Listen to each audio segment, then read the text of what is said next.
You bet. Morning, and hope all of you had a good Memorial Day weekend. It's good to be here with y'all, and I know got some big meetings here today and tomorrow. But from our standpoint, looking forward to a big month ahead for our football team. Just guys getting back today, working out as we speak, and so I'm looking forward to getting back with them as well. The month of May.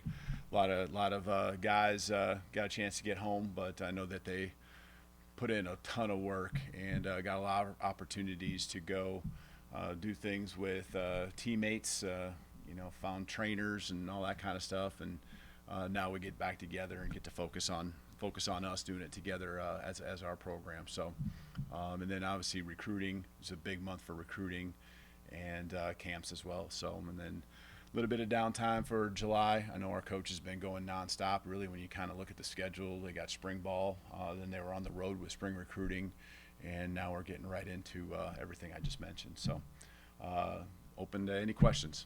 Thanks, Coach. Let's start with Matt here on the far left. Kalen, having been left out of the playoff last year, does that make you at all hesitant to support a 9-game league schedule, just on the thought that maybe it won't be rewarded by the committee then? I'm open to whatever. I'm open to hearing the conversations and listening. There's certainly thoughts you have, but I can't say that they're concrete in my mind. Yeah, you kind of wonder what would happen if other people would have had the chance to play our schedule last year, and that would only get tougher. I know if you played a full SEC 9-game schedule, I know from our end going into this season, we're playing 10 Power 4 games with Florida State and Wisconsin this year on top of the 8 games. So I know we haven't held back at this point on anything when it comes to playing a tough schedule non-conference wise. And so you would certainly have to look at those things as it applies if you played 9 regular season games that were all in the SEC. The question I have is, how do you really strength the schedule as you get more and more conference games? How do you really kind of understand what the strength schedule is from conference to conference? It's pretty easy with other sports when they play basketball, softball, baseball, whatever it might be, and you have all these non-conference games. So, that's beyond me to figure out. I'm just going to play the games that we can schedule and adjust accordingly as we change, the SEC games, if that's the case. Kalen, you said it's a big time for recruiting right now. The House settlement still not approved. Questions about clearinghouse enforcement. When a recruit comes to you, hey, what can my red shirt look like at Alabama? Mm-hmm. How do you answer that question? Like, you think it's coming pretty soon, but we don't 100% know. And like, how do you kind of navigate that? Yeah, that's a really good question, and that's certainly the question we are working through right now. And that's even just with our own team. We have a full team on campus right now, and I believe still a lot of those guys that were walk-ons actually have their name in the portal because they have to be able to adjust. And we've fortunately got some guys that really want to be at Alabama in those walk-on roles, and if the roster size was reduced, they and we would have to adjust accordingly there also. But as we get into June here, those conversations are tricky when you don't know the parameters you're playing with. But I feel confident we got an understanding a little bit of the baseline if this goes through, and that's really what we're working off of at this point. Let's go to Colin back here in back left. Hey, Coach. Okay. Obviously, you're in the middle of your second recruiting cycle. I'm curious. The brand of Alabama is obviously different when you pitch recruits, but I'm curious, with the resources that you have at your disposal, has that kind of changed your ability or your pitch to recruits, or kind of what does that look like with, I guess, compared to your other stops? Which part, the change? Yeah, or? with the amount of resources that you have Uh-huh. on your disposal to, I guess, Yeah. lead toward football recruiting. Yeah, I mean that's always been a big part. We pitch that a lot, and when guys come on campus and they see our players using the equipment they're using that is different than other places, and seeing the depth and magnitude of our staff, our facilities, there's a lot of work that's been done in the training room weight room. We have great facilities all around, and then you add the tradition, what it's like to play in Bryant-Denny Stadium. The list goes on and on of the things that we continue to, that continue and just like always have brought guys to our program. And then, of course, I think selling our staff is really easy because they get around them, and our players are as good as any when it comes to recruiting because they just do what they do. They are who they are, and that's very attractive to the guys that are going to be coming onto our campus here over the next month. Front middle. Kalen, I know you're going to hear about playoff formats, I assume, this week. But do you have sort of a general basis of like, here's what I think would be okay, maybe a number or something like that for a playoff format? I know the devil's in the details, but do you have a general idea of like, yeah, 16 maybe sounds good, 12, 14, do you have any preferences on what you think a playoff should look like? I don't right now, and I'm wide open to that. I know I've been part now. I mean, we weren't in the 12-team playoff, but obviously saw what that looked like, and I've been a part of 16 playoff at smaller colleges, and that was just 4 weeks of of games, and so I don't think you're probably looking much beyond that as far as the number of teams entering the playoff, but that's my experiences, and so I think there's also just the details that go into how those teams are picked, how they're seeded. I think that's a lot of it as well. So I'm certainly open-minded to either of those and everything that comes along with it. Sorry, just a quick follow-up. It sounds like the how you get to those teams might be more important than the number of the teams. I think that's probably a lot of what's going to be discussed here today and tomorrow, and how we feel about that. And I think a lot of that has already been kind of set by Commissioner Sankey. Let's go to Steve, front row. Coach, you mentioned about the guys coming back on campus from a health perspective. Can you give us an update as to coming off of spring, how healthy the guys are? Yeah, well, there will be a group, and there's too many as a whole that still coming off of last season, missed some time during spring ball, but there'll be a pretty good group that now is in full swing, and just a few guys that have what we refer to as limited contact. I mean, there's not contact now, but limited, and just kind of monitoring their situations as they go through the month of June. But by the time we hit August, we feel very confident that we will have everyone back and be ready to roll at the level we need to. So guys are pouring everything into it right now. They are almost over the top with the work that they want to put in because of the desire they have to want to be great and have an amazing season, and really coming off of last year, want to prove some people right and prove some people wrong. Let's go all the way back middle. Coach, reflecting over the last year, what would you tell the Kalen DeBoer before he walked into the room last year about what would be ahead for him in his first year at Alabama?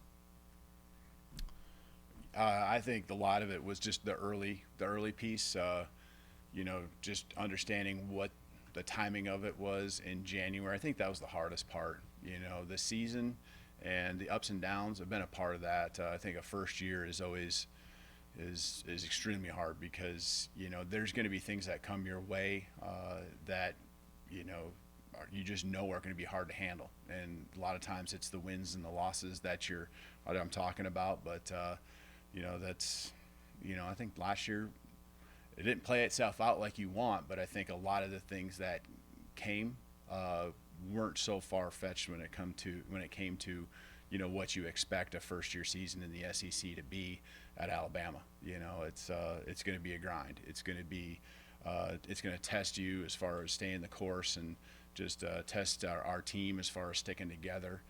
That's going to be every year, and it just is another level, I guess, when you really look at guys leaving the program and not getting an opportunity to really bring too many in just because of the timing of when the transition happened.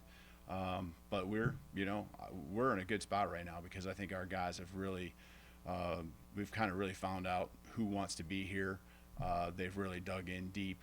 We got a great mix of upperclassmen that understand what it takes, mixed with some young guys that either got their feet wet last year or coming in, and have been really accepted in a way that they feel appreciated by the guys who have gone through it. So I'm really looking forward to this team this next 6 to 8 months. Anything unique or different about being in the South or Tuscaloosa on a lighter note that maybe wasn't anticipated? I think when you move around, I'm from the Midwest. I think there's a lot more Midwest in the South than people probably realize. I mean, yeah, there's different levels of heat because it's hot and humid, that kind of whole thing. That's the question I get asked, the most is how you handle the weather. But I think when it comes to people, there's just great people everywhere, and I've lived in different parts of the country, not necessarily on the East Coast, but from Michigan and Indiana on over to the West Coast. You find that there's more similarities than there are differences. Got time for a couple more questions. Start right here from the Kalen, what do you think of this idea for play-in weekend instead of, or maybe in addition to conference championship games? I mean, you played, like you said, in playoffs for long. Does it get to a point as a coach where it might be too long? Is it like creating risk, or could it be exciting? Yeah, I mean, I think anytime you have a chance to be in that, because to me a play-in game is kind of still part of the playoffs, and I'm thinking just generally speaking, not specifically about Alabama. I think that that adds to the excitement. It keeps more people interested in where their team sets. But I don't know. Again, I don't know enough about how that would look and how that would relate to a conference championship or anything like that, and what those weeks, how they would all add up to what we have already to find a national champion. So I think there's a lot in the next couple of days that I'll probably learn, just like all of us, and hopefully keep the ball moving to where we can figure it out and what's best. I don't know if there is a perfect solution. We just got to figure out what's best for everyone involved. go far right. How challenging is it to go from coaching a quarterback with Jalen Milroe's skill set versus another quarterback with a different skill set? Well, I think with Jalen, he just had he had added elements to his game, right? So, I mean, he could throw the ball, but you had to make sure you were utilizing to benefit your team the things he could do with his legs. And, I think that making sure you're incorporating more offense where he can take advantage of that and we can take advantage of that, then forces you to have to figure out where are you taking away, because there's still only so many snaps you play in a game or a season. Who's touching the ball, and it's going to take away from someone else, and you're trying to figure out that balancing act, and a lot of it has to depend on the other personnel you have around him, and that will continue to be the case as we move forward this year. We do have probably with three guys that are more alike than different, because Jalen was certainly different. I mean that in a positive way. I mean that with the utmost respect for what Jalen's game's all about, because he's got some special elements to his game when it comes to running that really I have never been able to coach, or very few have seen. All right, last question right here. How do you handle the evaluation of quarterbacks in this period of time when you're not practicing yet? But I imagine there are some things you can watch, leadership, intangibles. How do you handle that in June? Yeah, in June, we get more opportunities now than you used to a few years back to be around them, whether it's in the classroom or on the field. And so, yeah, there's leadership. I mean, these guys all were doing things through the month of May on their own. And as much as they don't have to let us know what they're all doing. You do know, because position coaches are keeping track of all their guys and understanding the workload that they're taking on and where they're at. And these guys did a great job, all three of them, of really doing some of those leadership things and going places and bringing guys together. And the best part about it was it wasn't like one quarterback took three guys and another quarterback took these four.